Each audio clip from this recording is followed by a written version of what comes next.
Bien-aimés, en ce dimanche de Pâques, nous allons entrer dans le jardin de la tombe, nous allons avancer jusqu'au sépulcre et même y pénétrer. Et nous allons y découvrir qu'il est vivant. Béni soit le nom du Seigneur.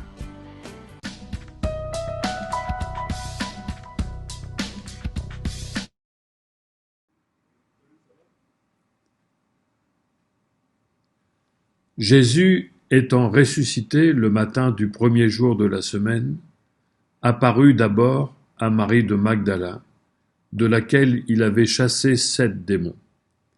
Elle alla en porter la nouvelle à ceux qui avaient été avec lui et qui s'affligeaient et pleuraient. Quand ils entendirent qu'il vivait et qu'elle l'avait vu, ils ne le crurent point. Après cela, il apparut sous une autre forme, à 2 d'entre eux qui étaient en chemin pour aller à la campagne. Ils revinrent l'annoncer aux autres, qui ne les crurent pas non plus. Enfin, il apparut aux 11, pendant qu'ils étaient à table, et il leur reprocha leur incrédulité et la dureté de leur cœur, parce qu'ils n'avaient pas cru ceux qui l'avaient vu ressuscité. Puis il leur dit: Allez par tout le monde et prêchez la bonne nouvelle à toute la création. Celui qui croira et qui sera baptisé sera sauvé, mais celui qui ne croira pas sera condamné. Voici les miracles qui accompagneront ceux qui auront cru. En mon nom, ils chasseront les démons, ils parleront de nouvelles langues,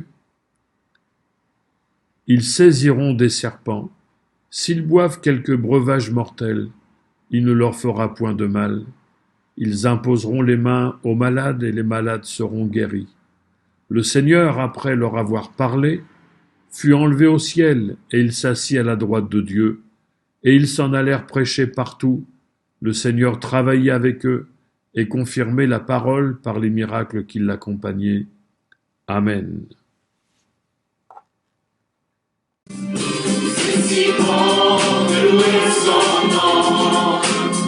De chanter des louanges.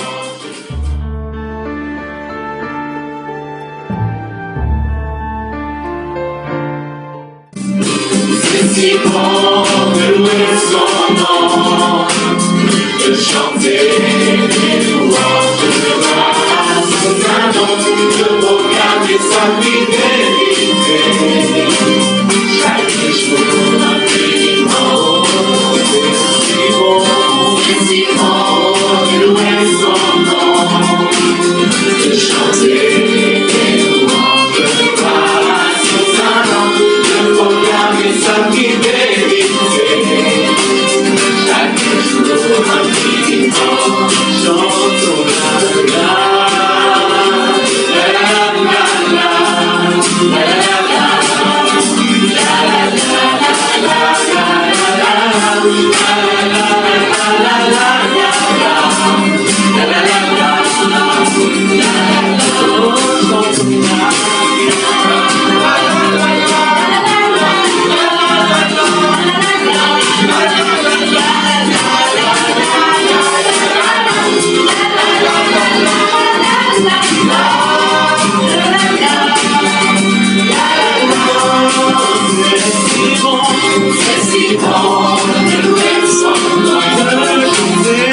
et abandonné.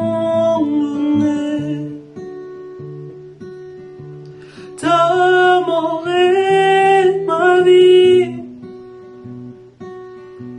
tu payas le prix, sans crainte aujourd'hui.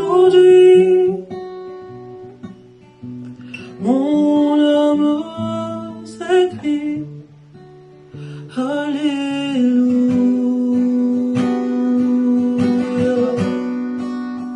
Alléluia.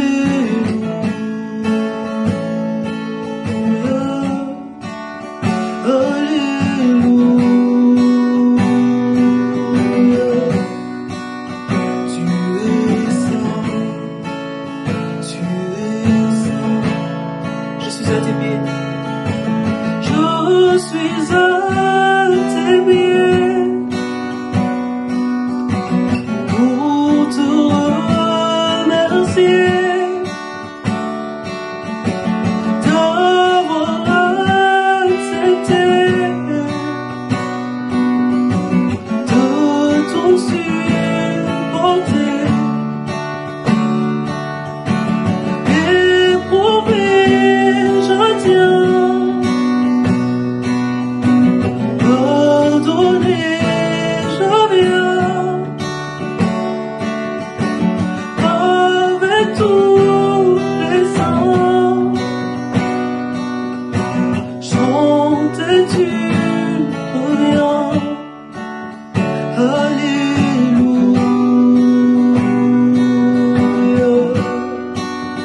Alléluia.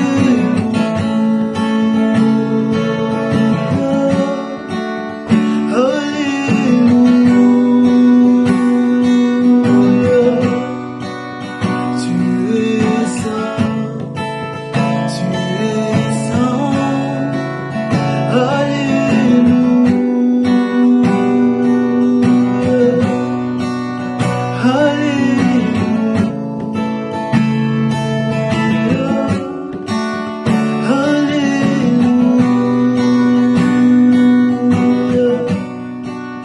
Tu es saint, tu es saint. Il est élevé, élevé, glorifié.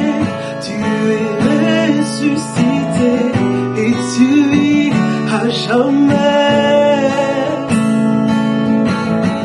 Élevé, glorifié, tu es ressuscité et tu vis à jamais.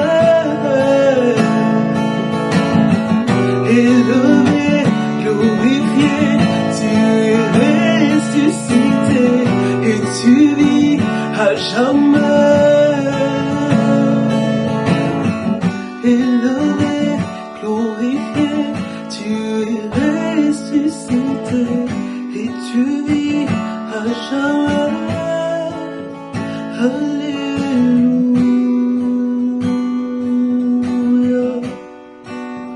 Alléluia,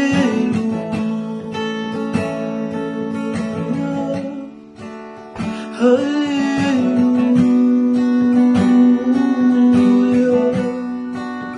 Tu es saint, tu es saint. Alléluia,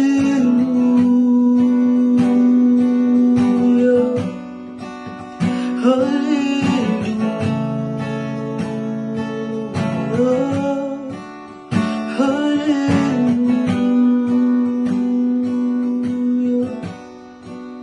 Tu es saint, tu es saint.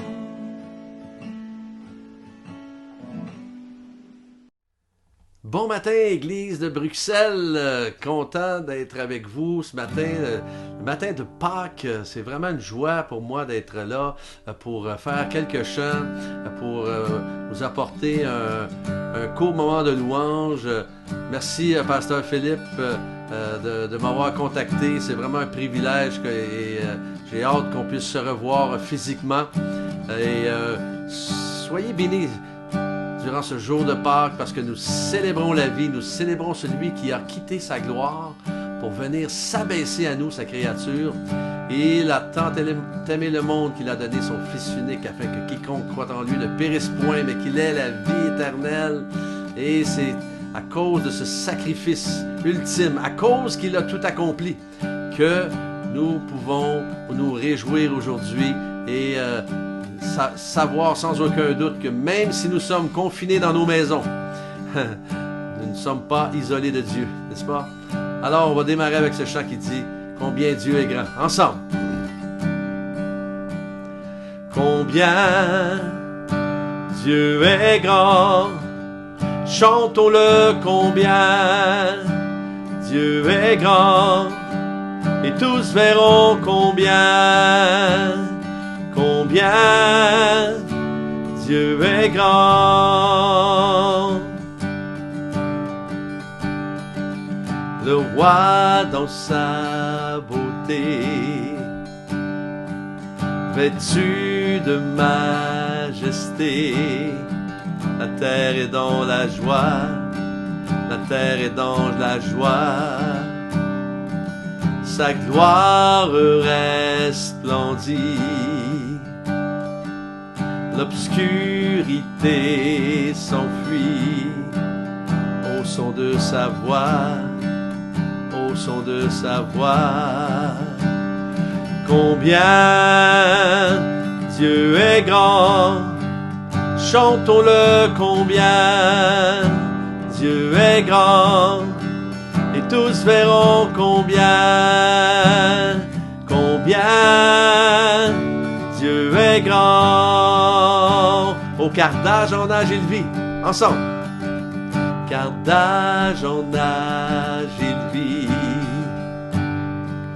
le temps lui est soumis, commencement et fin, commencement et fin. Céleste Trinité, céleste Trinité, Dieu d'éternité, Dieu d'éternité. Il est l'agneau divin, il est l'agneau divin. Combien Dieu est grand, chantons-le combien Dieu est grand, et tous verront combien Dieu est grand. Son nom est tout puissant, son nom est tout puissant, digne de louange. Je chanterai combien Dieu est grand. Bon, encore une fois, son nom est tout puissant, son nom est tout puissant, digne de louange. Je chanterai combien Dieu est grand. De tout mon être, de tout mon être, alors s'élève un chant. Dieu tout-puissant, que tu es grand. De tout mon être, alors s'élève un chant. Dieu tout-puissant, que tu es grand. Combien Dieu est grand, chantons-le combien Dieu est grand, et tous verront combien Dieu est grand.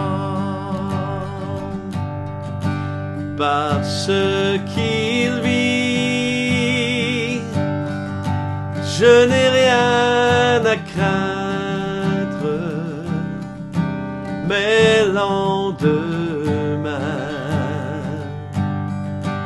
sont assurés. entre ses mains, il tient ma vie. Pour ce temps et l'éternité, je sais qu'il vit. Chantez-le avec moi. Parce qu'il vit, je n'ai rien à craindre. Mes lendemains sont assurés entre ses mains. Il tient ma vie pour ce temps et l'éternité. Je sais qu'il vit. Nul autre nom que le nom de Jésus pour me sauver. Nul autre nom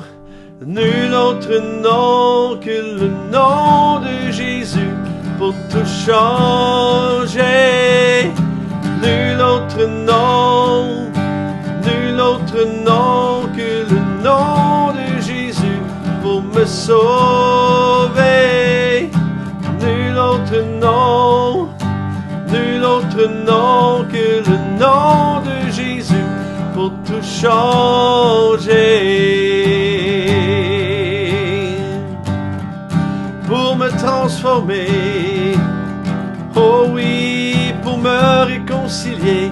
Nul autre nom que ton merveilleux nom, Seigneur, le nom au-dessus de tout nom.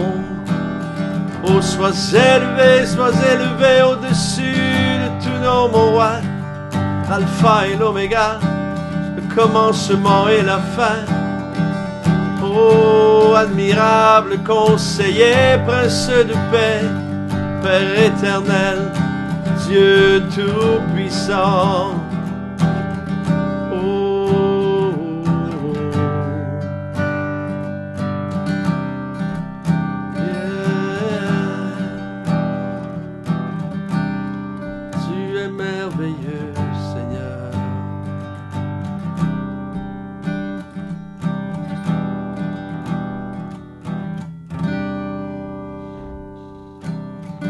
Affligés par nos défaillances, nos blessures et nos chaînes,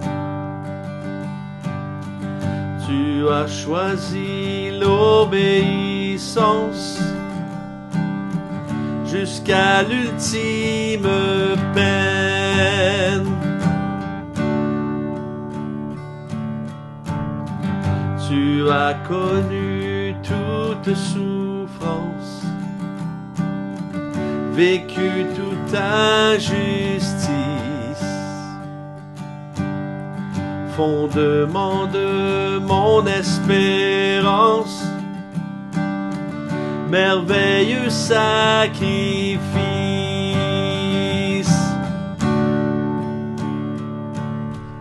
Et par ton sang versé, l'amour a triomphé, mon cœur chantera Alléluia. Ma vie est restaurée, la haine est terrassée, mon cœur chantera Alléluia.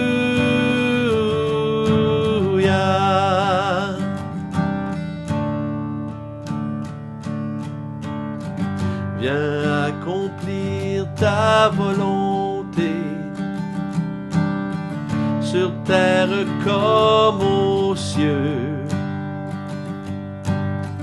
Apprends-moi à tout pardonner, suivant ton cœur, ô Dieu. Et par ton sang versé, l'amour a triomphé, mon cœur chantera Alléluia. ma vie est restaurée, la haine est terrassée, mon cœur chantera Alléluia. Et par ton sang versé, l'amour a triomphé, mon cœur chantera Alléluia. Ma vie est restaurée, la haine est terrassée, mon cœur chantera Alléluia.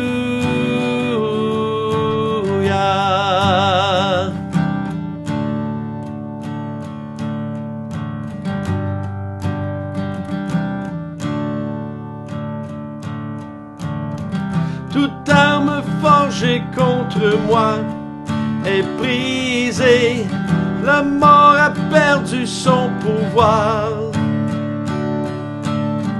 Car le Dieu qui habite en moi a gagné sur celui qui est contre moi. Oh, toute arme forgée contre moi est brisée, la mort a perdu son pouvoir. Car le Dieu qui habite en moi a gagné sur celui qui est contre moi. Et par ton sang versé, et par ton sang versé, l'amour a triomphé, mon cœur chantera Alléluia. Ma vie est restaurée, la haine est terrassée, mon cœur chantera Alléluia. Dernière fois ensemble. Et par ton sang versé, l'amour a triomphé, mon cœur chantera Alléluia.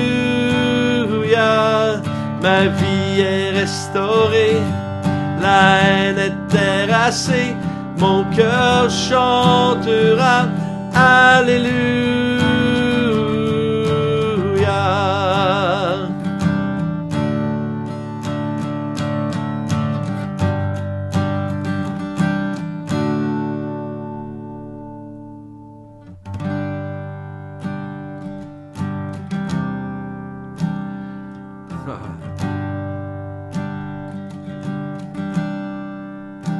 Seigneur, merci pour mes frères et mes sœurs. Merci de les bénir là où ils sont.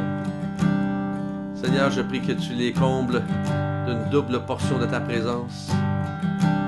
Tes bénédictions, Seigneur, qu'ils soient, Seigneur, convaincu que tu es là, que ton oreille est attentive, que ton regard est attentif à chacun d'eux, chacune d'elles. Et merci pour une double portion de ta présence dans chacune des familles qui sont là. Seigneur, je les confie entre tes mains. Merci, Seigneur, pour Pasteur Philippe et Seigneur, cet homme de Dieu et son épouse, que tu bénis, que tu protèges, que tu gardes. Donne-lui, Seigneur, ce qu'il a besoin durant ce moment de confinement, ainsi que toutes, Seigneur, les personnes qui œuvrent avec lui, pour toutes, Seigneur, les personnes de l'Église, pour tous les membres de l'Église, Seigneur, les enfants. Seigneur, tu les bénis. Seigneur, tu te révèles à eux, Seigneur, d'une façon, Seigneur, extraordinaire. Dans cette nouvelle saison, Seigneur, on ne comprend pas tout, mais Seigneur, tu n'as pas perdu le contrôle.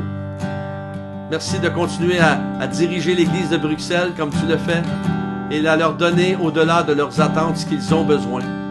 Seigneur, je les confie entre tes mains et qu'ils reçoivent de toi la portion Seigneur, que tu as pour eux aujourd'hui, au nom de Jésus.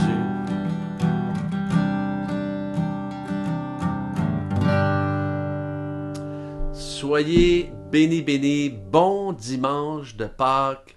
Que Dieu vous garde et ayez un bon moment de célébration en famille. Si peut-être vous êtes en couple, en famille, avec les enfants, à la maison, soyez doublement bénis et que Dieu vous bénisse.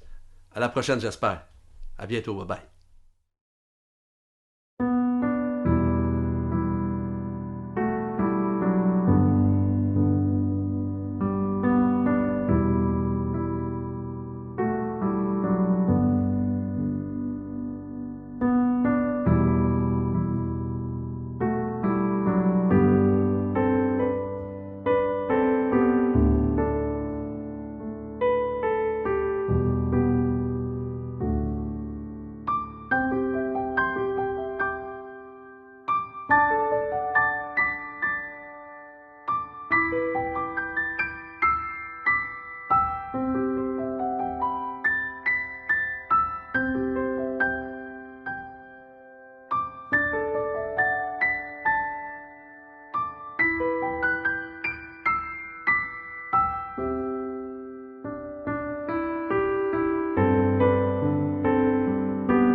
En effet, Seigneur, nous pouvons te rendre grâce de ce que nous sommes en communion avec toi ce matin et nous sommes en communion les uns avec les autres, nous rappelant que tu as accepté de boire cette coupe, tu as accepté de passer par la croix, tu es passé par la mort pour chacun d'entre nous, mais gloire à Dieu, tu es passé par la résurrection. Et ce matin, c'est le Christ ressuscité, glorifié, que nous bénissons, que nous adorons de tout notre cœur. Celui qui a été crucifié, celui qui est ressuscité, celui qui est notre Sauveur. Nous bénissons le nom de Jésus. Nous voulons louer notre Père de nous avoir tellement aimés. Seigneur, sois glorifié au nom de Jésus. Amen.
Lors de notre culte de vendredi soir, nous avons parlé de la crucifixion avec les raisons et les conséquences, en tout cas quelques-unes. En une réunion, il est difficile d'être complet, et parfois même en plusieurs d'ailleurs.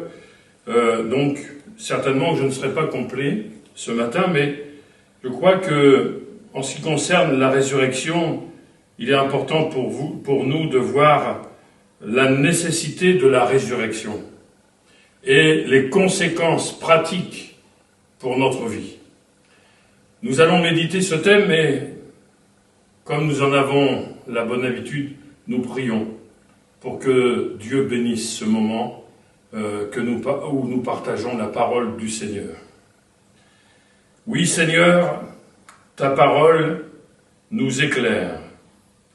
Ta parole nous instruit, ta parole ouvre notre cœur, elle ouvre notre vision des choses, elle nous révèle ce qui vient de toi, ce qu'il y a dans ton cœur. Que ton esprit encore dispose favorablement nos cœurs, que notre intelligence soit renouvelée par l'action et l'onction de ton esprit, pour que nous recevions les vérités contenues dans ta parole, et qu'elle puisse nous guider, nous sanctifier, nous transformer, nous conduire, Seigneur, sur notre chemin, dans une vie glorieuse et victorieuse, au nom de Jésus. Amen.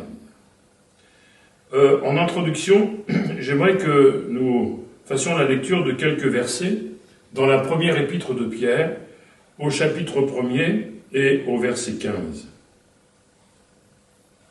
1 Pierre, chapitre 1er, verset 15. Mais puisque celui qui vous a appelé est saint, vous aussi soyez saints dans toute votre conduite, selon qu'il est écrit, vous serez saints car je suis saint. Et si vous invoquez comme Père celui qui juge, selon l'œuvre de chacun, sans favoritisme, conduisez-vous avec crainte pendant le temps de votre séjour sur la terre. Vous savez que ce n'est pas par des choses périssables, par de l'argent ou de l'or que vous avez été rachetés, de la vaine manière de vivre que vous aviez hérité de vos pères, mais par le sang précieux de Christ, comme d'un agneau sans défaut et sans tache, prédestiné avant la fondation du monde. Il fut manifesté à la fin des temps, à cause de vous. Par lui, vous croyez en Dieu, qui l'a ressuscité des morts, et lui a donné la gloire, en sorte que votre foi et votre espérance reposent sur Dieu.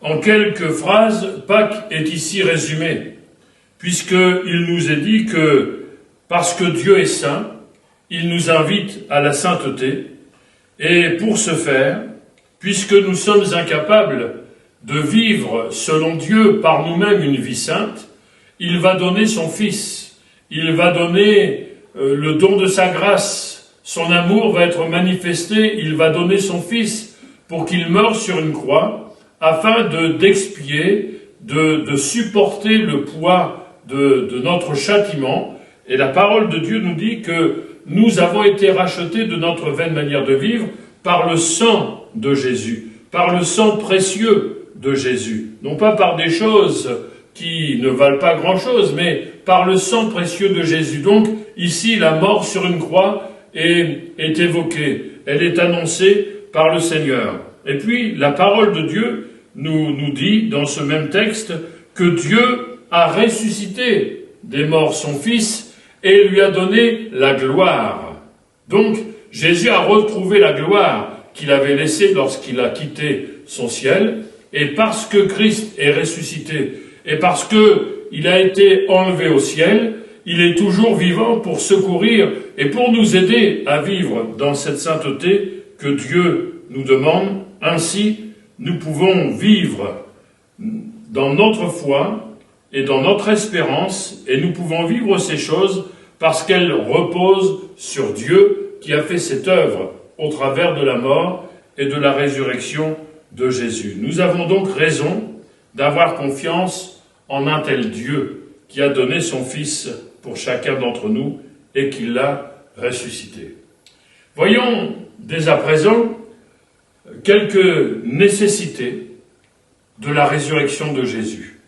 Il fallait que Jésus meure, il fallait qu'il expie nos péchés, il fallait qu'il soit enseveli, mais il fallait aussi qu'il ressuscite. Premièrement, c'était une promesse et un engagement de Dieu à l'égard de lui-même, mais à l'égard aussi de son Fils.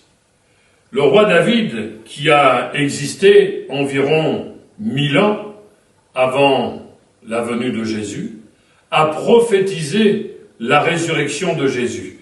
Et il l'a prophétisé dans des termes très clairs. Dans le psaume 16, par exemple, il est dit à partir du verset 8, le psaume 16, verset 8, David dit « J'ai constamment », et quand je dis David dit, il prophétise, et c'est comme si ces mêmes paroles sortaient de la bouche de Jésus, mais elles sortent par l'écriture du roi David. « J'ai constamment l'Éternel sous mes yeux. Quand il est à ma droite, je ne chancelle pas. Aussi mon cœur est dans la joie, mon esprit dans l'allégresse, et mon corps repose en sécurité, car tu ne livreras pas mon âme au séjour des morts. Tu ne permettras pas que ton bien-aimé voie la corruption. Tu me feras connaître le sentier de la vie. Il y a d'abondantes joies devant ta face, des délices éternelles à ta droite. » Et ce sont ces mêmes paroles que l'apôtre Pierre va reprendre lorsqu'il va prêcher le jour de la Pentecôte et qu'il va y avoir 3000 conversions. Il attribue ces paroles à Jésus en disant que David était prophète et il va annoncer la résurrection de Jésus. Donc, elle était nécessaire dans un premier temps parce que c'était un engagement et une promesse de Dieu. Tu ne permettras pas que ton bien-aimé voie la corruption, c'est-à-dire qu'il voit la mort, la destruction par la mort. Ensuite, il fallait valider l'œuvre d'expiation de la croix et de la mort de notre Seigneur Jésus. En le ressuscitant des morts, Dieu a prouvé qu'il a accepté, qu'il a approuvé le châtiment et la mort de Jésus à cause du péché. Dieu a jugé satisfaisante l'œuvre de Jésus. Si Jésus avait commis une seule erreur, s'il avait commis un seul péché, si sa mort n'avait pas été comme Dieu l'avait prévu, puisque nous savons combien les prophètes, notamment Ésaïe, chapitre 53, etc., le chapitre 22 des psaumes, comment la parole de Dieu prophétise, même y compris les circonstances et les détails des souffrances du Sauveur. Alors Jésus n'est pas mort de n'importe quelle manière, il n'a pas donné sa vie de n'importe quelle manière, il l'a fait selon Dieu. L'agneau innocent, qui n'a jamais péché, va verser son sang. Et parce qu'il a parfaitement accompli ces choses, d'ailleurs, Jésus l'a dit lui-même, tout est accompli. Le message de la crucifixion, c'est aussi ça, tout est accompli. Et parce qu'il a tout accompli, Dieu a approuvé.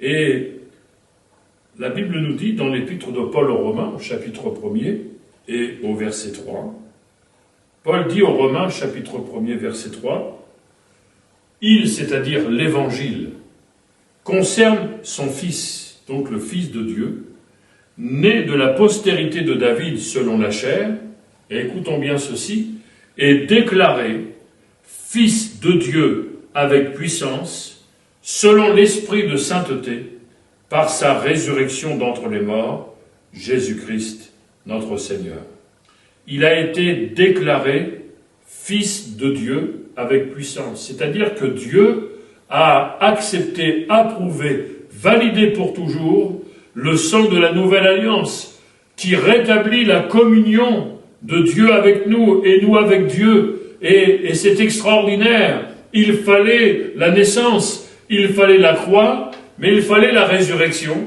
pour que Dieu valide ce sacrifice et que nous retrouvions cette communion d'avec le Seigneur. La résurrection de Jésus, c'est une étape dans le plan global du salut. Le Seigneur a été prophétisé, nous en avons parlé depuis Genèse 3,15. Le moment est arrivé de sa naissance, de sa vie sans péché, de sa mort à cause de nos péchés. Mais ce plan va jusqu'à son retour en gloire, jusqu'au millénium et jusqu'aux nouveaux cieux et à la nouvelle terre. Et s'il n'y avait pas la résurrection, il n'y aurait même pas eu ni l'ascension, ni la Pentecôte, ni l'Église. Donc il fallait qu'il y ait la résurrection. Ensuite, il fallait la résurrection pour que nous puissions accéder au statut d'enfant de Dieu et que nous soyons rendus capables d'être justes aux yeux du Seigneur. La Bible dit que sur la terre, il n'y a pas un seul juste, pas même un seul. Personne ne peut être justifié par ses œuvres. Mais voilà que le Seigneur va donner en son Fils Jésus le moyen pour que nous entrions dans ce statut d'enfant de Dieu. La croix a existé pour l'expiation de nos péchés. Jésus a pris sur lui le châtiment qui nous revenait. La mort de Jésus a englouti et nos péchés et notre passé dans le tombeau. Jésus est mort pour cela et avec la mort, avec sa mort, il a englouti nos péchés, il a englouti notre passé. Et avec sa résurrection, la Bible nous dit que par sa résurrection, Dieu nous justifie et le Seigneur nous permet de vivre une vie nouvelle. Béni soit le Seigneur. Dans Romains, au chapitre 6, Romains chapitre 6, nous lisons au verset 3, Romains chapitre 6, verset 3, texte très important, s'il en est, que je souligne souvent pour les nouveaux baptisés parce que, vous allez comprendre pourquoi. Ignorez-vous, Romains 6, 3, ignorez-vous que nous tous qui avons été baptisés en Jésus-Christ, c'est en sa mort que nous avons été baptisés. Nous avons donc été ensevelis avec lui par le baptême en sa mort, afin que, comme Christ est ressuscité des morts, par la gloire du Père, de même aussi, nous marchions en nouveauté de vie. C'est quelque chose d'extraordinaire. Ici, il y a tout, il y a Pâques, la mort, la mise au tombeau et la résurrection. De la même manière, puisque nous avons été baptisés en sa mort, nous avons été identifiés à Jésus dans sa mort. Avec lui, pour naître de nouveau, il faut que nous soyons morts à notre péché.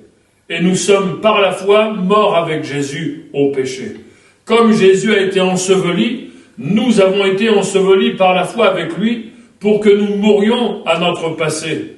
Et le matin de Pâques, la résurrection, c'est de la même manière que Jésus ressort du tombeau, celui qui sort de l'eau, il renaît à une vie nouvelle, ou il naît à une vie nouvelle. La mort, l'ensevelissement, la mise au tombeau et la résurrection. Nous sommes devenus une même plante avec le Seigneur Jésus. Et à partir de là, nous sommes rendus capables non seulement d'accéder au statut d'enfants de Dieu, mais également nous sommes rendus justes aux yeux du Seigneur. Quelles sont les conséquences pour notre vie, après avoir parlé des quelques nécessités de la résurrection? La conséquence pour notre vie, c'est que l'Esprit qui a ressuscité Christ d'entre les morts, c'est le même Esprit qui agit en nous.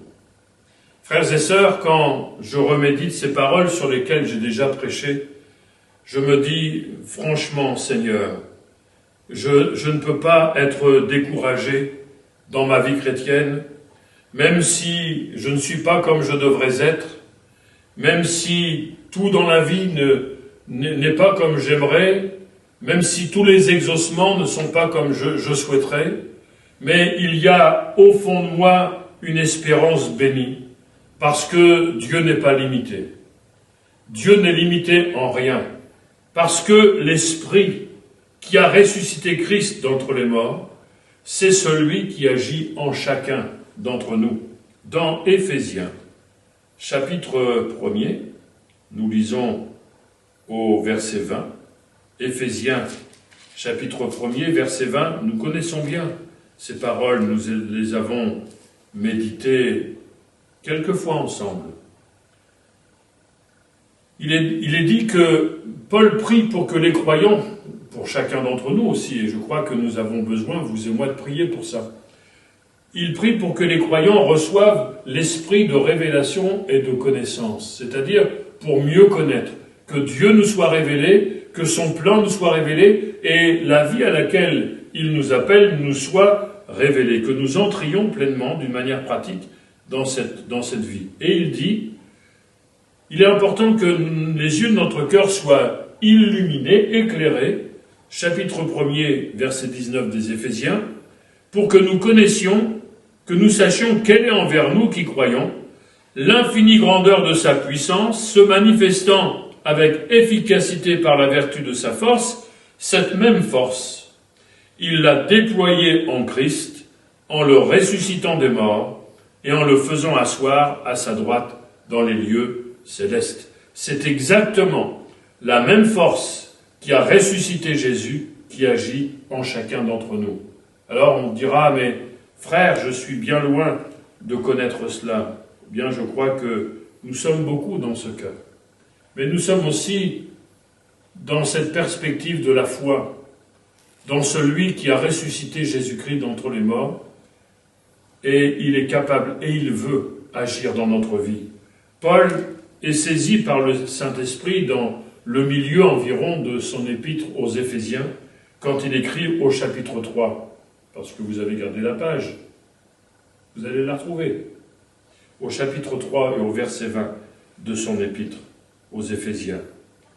Or, que Dieu soit béni, or à celui qui peut faire, par la puissance qui agit en nous, infiniment au-delà de tout ce que nous demandons ou pensons, à lui soit la gloire dans l'Église et en Jésus-Christ dans toutes les générations, au siècle des siècles. Amen. La même puissance par laquelle Dieu a ressuscité son Fils, elle agit en chacun d'entre nous, et par cette même puissance, Dieu peut faire infiniment au-delà de tout ce que nous demandons et même pensons. À son nom soit toute la gloire. La résurrection de Jésus nous donne accès aux choses spirituelles, célestes, divines et glorieuses. Là aussi, nous avons déjà médité, mais je ne vais pas le redire ça à chaque fois, parce que je crois que les vérités de la parole de Dieu, nous avons besoin de les repasser sur notre cœur pour les assimiler. La vie chrétienne est avant tout une vie pratique. Et le but de l'Esprit de Dieu, c'est de faire descendre ces réalités, les choses qui sont en Christ, dans notre vie quotidienne, pour que nous vivions comme des chrétiens, pour que Dieu se réjouisse en nous, mais pour que notre témoignage soit aussi efficace. Dans Éphésiens chapitre 1er verset 3, « Béni soit le Dieu et Père de notre Seigneur Jésus-Christ, qui nous a bénis de toutes les bénédictions spirituelles dans les lieux célestes en Christ. » Béni de toutes les bénédictions de l'Esprit dans les lieux célestes. Quelque chose de fait, quelque chose à vivre. C'est pas quelque chose qui a été fait ou qui sera fait, mais c'est quelque chose qui est permanent. Nous avons reçu, nous avons été bénis, mais nous sommes bénis aujourd'hui. Nous serons bénis en Christ dans les lieux célestes.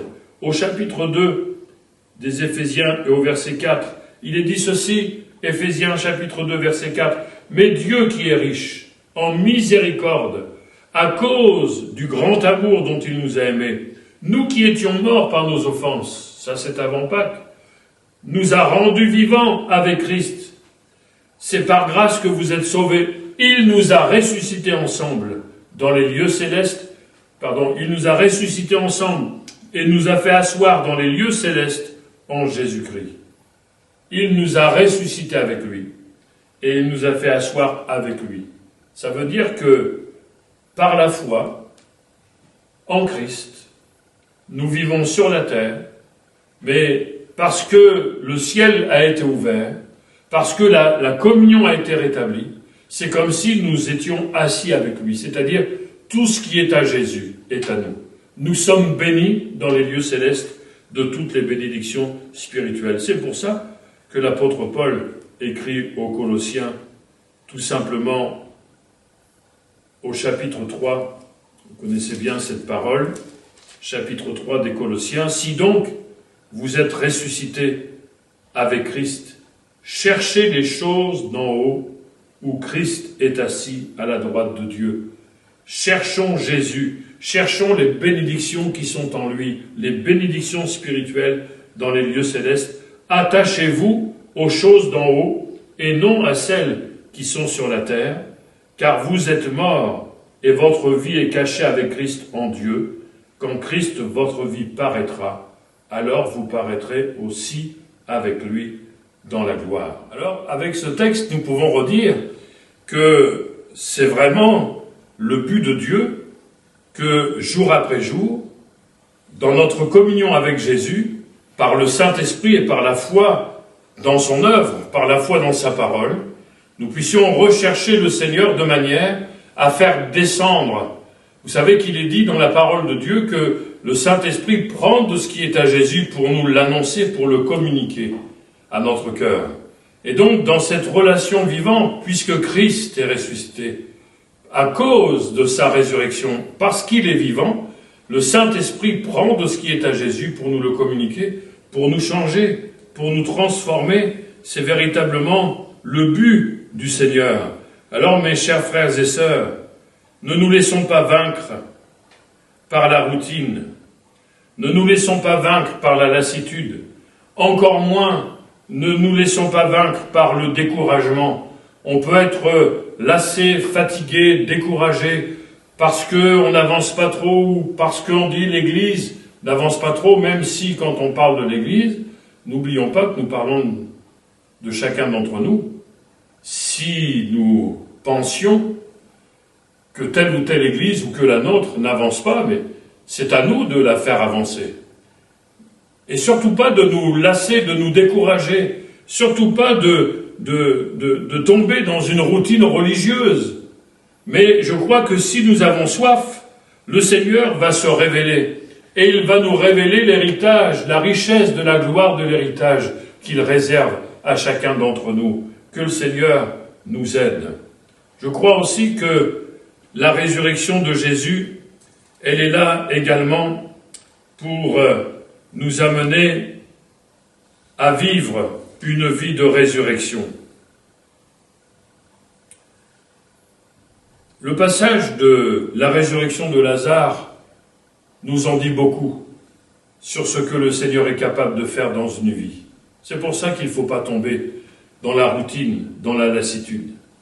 Parce que quand on voit Lazare sortir du tombeau, on réalise à quel point Jésus peut transformer une vie, à quel point aussi Jésus peut transformer un cœur, il peut transformer une destinée.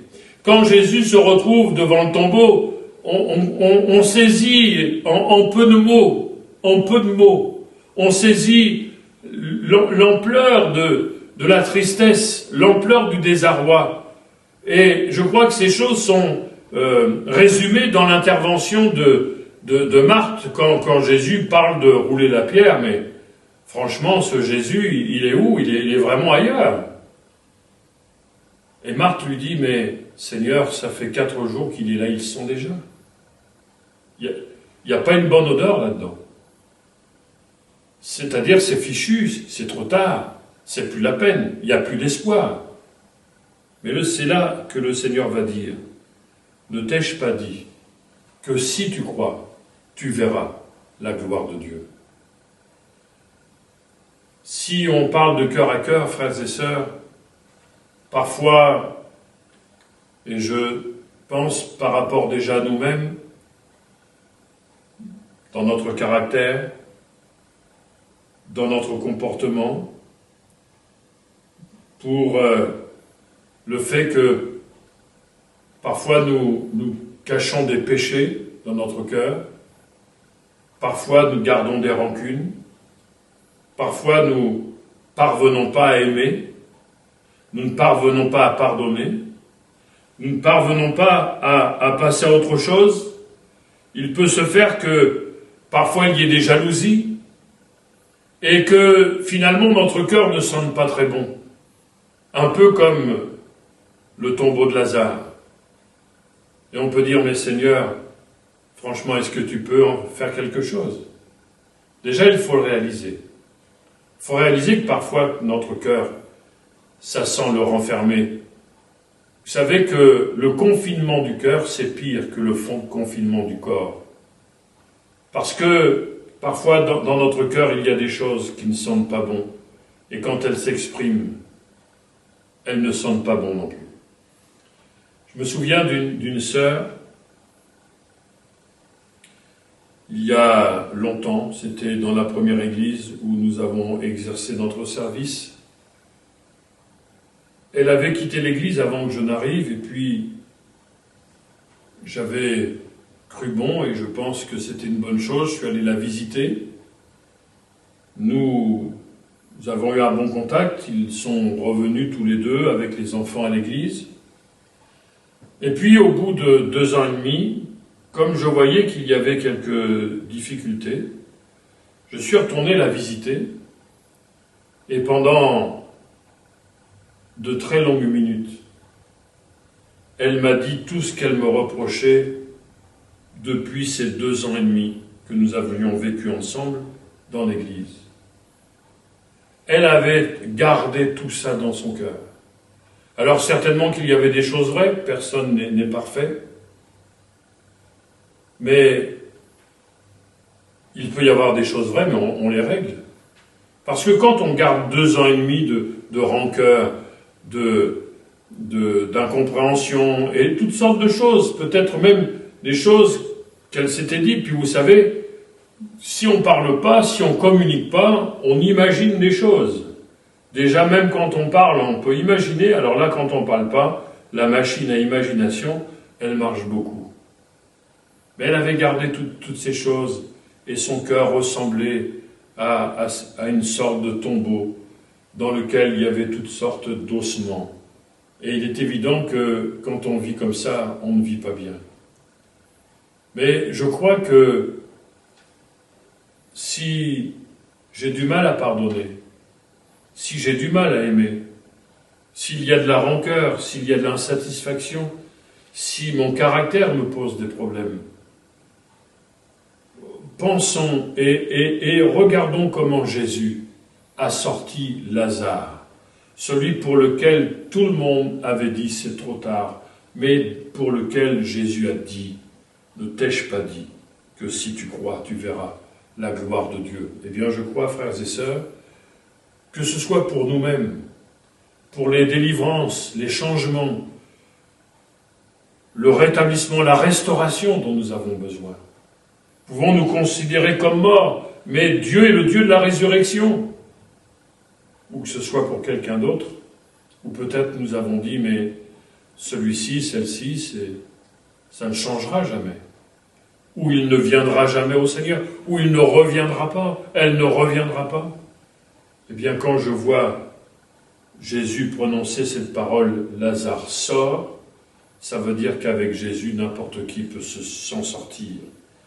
Nous voulons vraiment bénir le Seigneur, parce que la résurrection, sa résurrection, est véritablement une source de foi, une source d'espérance. Alors, frères et sœurs, fêter Pâques, c'est fêter dignement, par notre vie, par notre foi, par notre caractère. On ne peut pas simplement dire louer le Seigneur, et puis avoir un comportement qui ne va pas louer le Seigneur. Mais en Jésus, nous avons le pouvoir de changer, de ressusciter. Il y a des changements de vie qui ressemblent à de vraies résurrections. Et bien que ça soit ce matin, pour nous, frères et sœurs, le Dieu de victoire est en nous, il est avec nous. La résurrection de Jésus, c'est de voir aussi Jésus intercéder pour nous. Vous connaissez ce texte de l'apôtre Paul qui a écrit ça aux Romains, où il dit ceci, mais Christ est mort, bien plus, il est ressuscité, il est à la droite de Dieu et il intercède pour nous. Il est entre Dieu et nous et il plaide en notre faveur. Vous savez que nous sommes sur la liste de prière de Jésus. Être sur la liste de prière de quelqu'un, ça en dit long. C'est souvent les êtres que nous aimons le plus qui sont sur notre liste de prière. Nous prions d'abord pour ceux qui nous sont très chers. Et si nous voulons savoir qui nous aimons en premier, bien nous le savons par notre liste de prière. Et de savoir que nous sommes sur la liste de prière de Jésus, c'est quelque chose de fabuleux.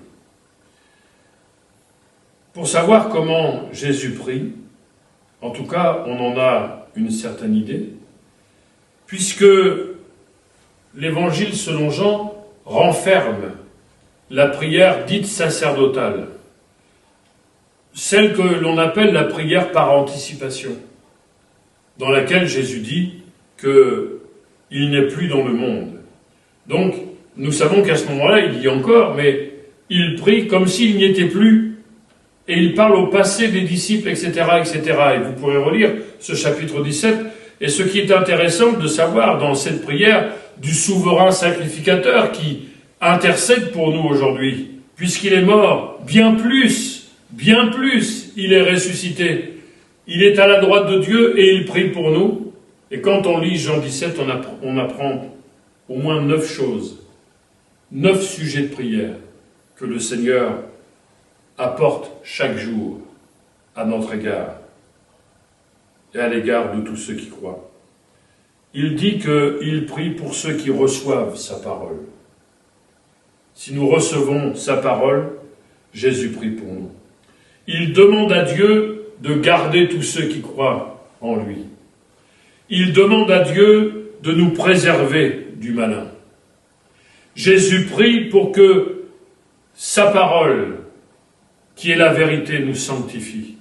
L'importance, faut-il le redire, de la parole de Dieu. Il prie pour que les croyants soient unis. Frères et sœurs, je vous en supplie, et dont Jésus a exaucé cette prière aussi. Aidons-le, il prie pour cela, mais faisons tout pour être unis, et pour l'être d'autant plus quand nous nous reverrons bientôt, je l'espère. Il prie pour que l'unité des croyants soit réelle, parce que l'unité des croyants est une arme efficace en faveur de l'évangélisation. Il prie pour que les croyants soient un comme lui et un avec son Père, pour que le monde croie que son Père l'a envoyé. N'oublions jamais, frères et sœurs, c'est pour ça que le diable sème la pagaille. Quand il peut séparer un frère, une sœur, quand il peut séparer une famille, quand il peut séparer les couples, quand il peut séparer une église, il a gagné quelque part. Parce que l'unité des croyants favorise. C'est un modèle, c'est un exemple d'amour que l'unité des croyants, que le monde a besoin. Parce que notre monde est tout sauf uni, et ceux qui le sont, c'est par intérêt. Jésus prie pour que là où il est, nous y soyons aussi, afin que nous y voyions sa gloire. Il prie pour que là où il est, donc dans la gloire, nous y soyons aussi, pour que nous voyions sa gloire. C'est vrai pour maintenant. Si tu crois, tu verras la gloire de Dieu.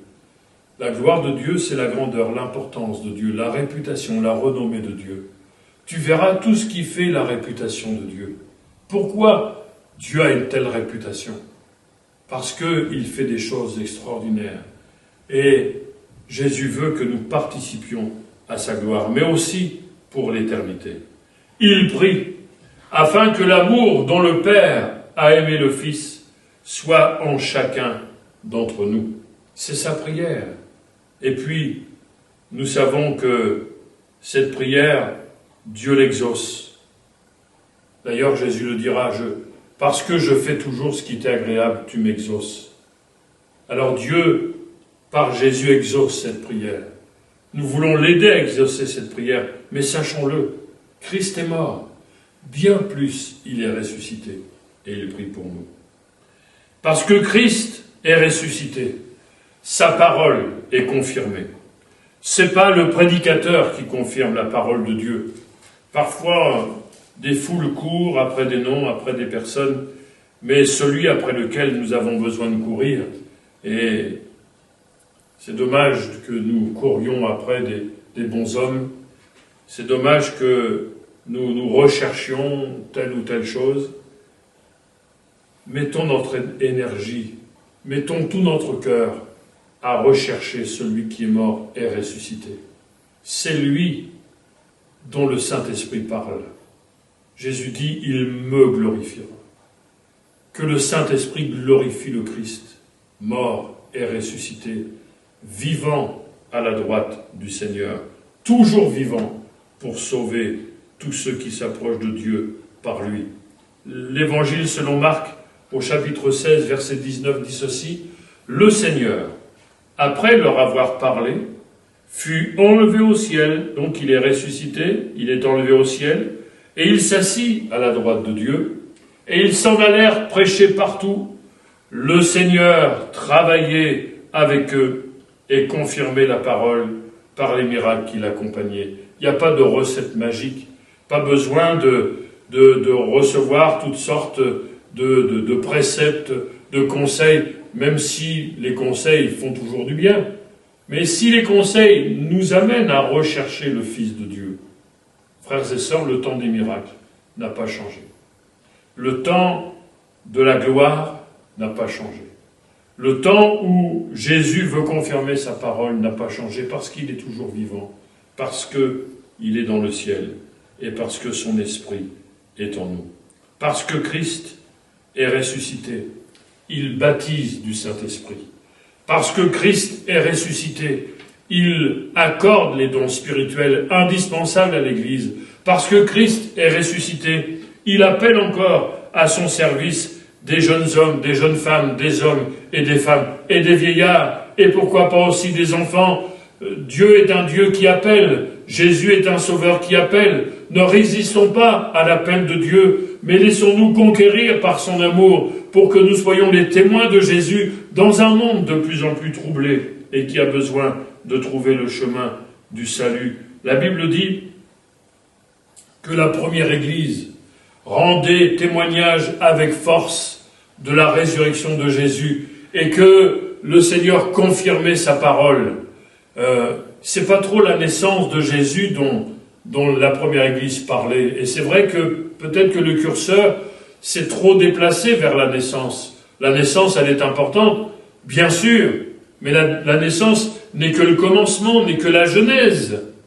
La croix, la victoire de la croix et sa résurrection, c'est véritablement la clé, c'est véritablement le podium qui doit être élevé aux yeux du monde. Non seulement le Sauveur est né, bien sûr, mais s'il était juste né, sans être mort, sans avoir expié les péchés, sans avoir vaincu la mort, sans avoir vaincu le diable, sans être ressuscité, sans être monté à la droite de Dieu et envoyer son esprit, mais nous n'aurions que le début des choses, tandis que nous avons la fin de l'histoire, la fin heureuse de l'histoire, et nous sommes dans cette fin heureuse de l'histoire. Le Seigneur est ressuscité, et c'est aujourd'hui qu'il a besoin de chacun d'entre nous. C'est aujourd'hui que nous voulons annoncer avec force la résurrection de Jésus. Et enfin, même s'il est impossible, comme je le disais tout à l'heure, d'être complet, parce que Christ est ressuscité, nous avons une espérance vivante. Bientôt, il viendra nous chercher. Nous lisons un dernier texte dans 2 Corinthiens, chapitre 4, et au verset 14. 2 Corinthiens, chapitre 4, verset 14. Sachant que celui qui a ressuscité le Seigneur Jésus nous ressuscitera aussi avec Jésus et nous fera paraître avec vous en sa présence. Nous le savons. C'est le savoir de la foi. Nous le savons. Parfois, des gens nous disent, mais comment vous êtes sûr? Qui peut être sûr? Mais nous le savons, parce que Dieu le dit, et parce que le Saint-Esprit en rend témoignage à notre cœur. Sachant que celui qui a ressuscité Jésus, le Seigneur Jésus, nous ressuscitera avec Jésus, et nous fera paraître avec lui, avec vous, en sa présence. Bon dimanche de Pâques. Que la parole de Dieu soit comme de l'eau fraîche, qu'elle nous régénère, qu'elle nous renouvelle et qu'elle fortifie, réjouisse notre cœur et nous permette de vivre de grandes choses. Que le nom du Seigneur soit béni. Glorifions le Seigneur. Oui, Seigneur, nous voulons te glorifier pour ta parole et te remercier pour son impact dans notre vie, dans notre cœur, dans notre quotidien. Nous voulons que notre quotidien soit marqué par notre foi, par notre relation avec Dieu. Seigneur, tu n'en as pas fini avec nous et nous croyons que tu veux encore déverser l'abondance de ta vie, de la vie de l'Esprit qui est en Jésus-Christ. Bénis ton Église, Seigneur. Arrose-la d'une huile fraîche. Merci, Seigneur, pour ce que tu fais. Au nom de Jésus. Amen. Que Dieu soit béni. Tu étais là de la création, Fils unique du Dieu très haut. Les mystères de ta gloire révélés en toi, Christ notre Seigneur. Oh, ce nom est si merveilleux, oh, ce nom est si merveilleux, le nom de Jésus-Christ, mon roi. Oh, ce nom est si merveilleux, sa beauté sans pareil. Oh, ce nom est si merveilleux, le nom de Jésus.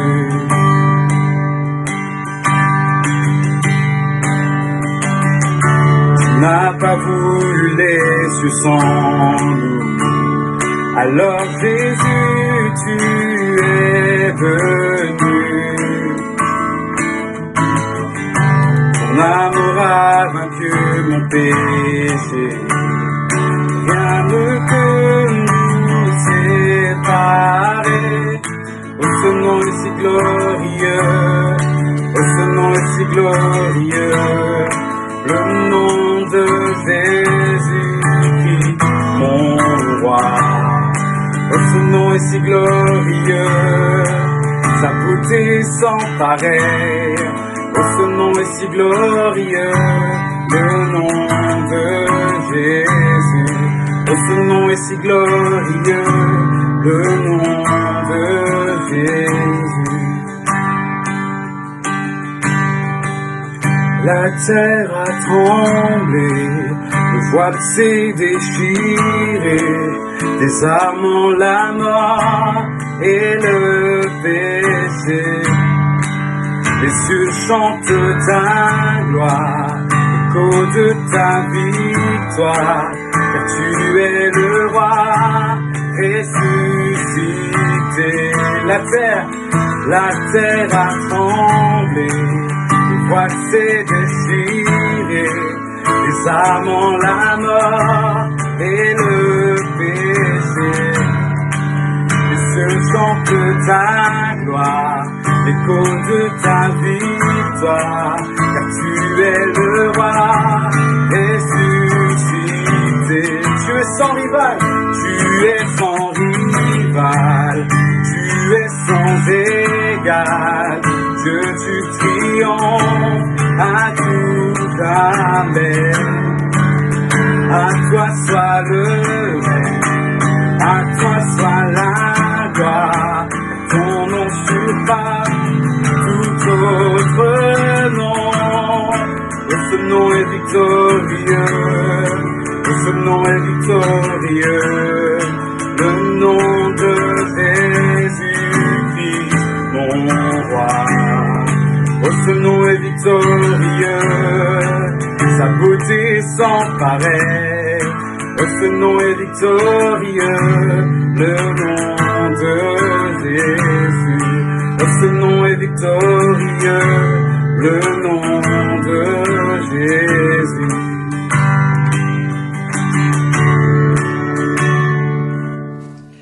Bonjour mes frères et sœurs, c'est le moment de partager les annonces de cette semaine. Merci au Seigneur pour cette matinée. Nous avons rendez-vous demain, lundi de Pâques, avec un culte en ligne. Le titre « En lui, uni pour sa résurrection ».